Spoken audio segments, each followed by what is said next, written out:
কোরবানির গোশত কতদিন ফ্রিজে রেখে খাওয়া যাবে? কোরবানির গোশত কতদিন ফ্রিজে রেখে খেতে পারবেন? ভাইরা আমার, এটার কোনো লিমিটেশন নাই। এটা নির্ভর করবে আপনার রুচির উপরে।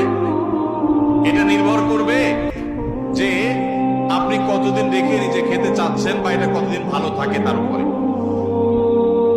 অনেকে খুব বেশি দিন গোশত ফ্রিজে রেখে, মাছ ফ্রিজে রেখে খেতে পছন্দ করেন। ভাইরা আমার, কোরবানির গোশত যেহেতু আল্লাহকে আমি দিয়ে দিয়েছি, এটা আসলে আমার কিনা গোশতের মতো না।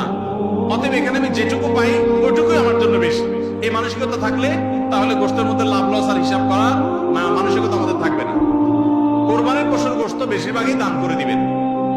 আপনি 3 ভাগের 1 ভাগ দান করলেন, 1 ভাগ আত্মীয় স্বজনকে খাওয়ালেন, আরেক ভাগ আপনি রেখে দিলেন। এটা হলো মুস্তাহাব, কিন্তু এটা জরুরি না। কেউ যদি বেশিরভাগও রেখে দেয় তার কোরবানি হয়ে যাবে। উদ্দেশ্য যদি আল্লাহকে খুশি করা হয়, গোশতটা যদি মূল উদ্দেশ্য না হয়। কারণ উদ্দেশ্য হতে পারে যে আমি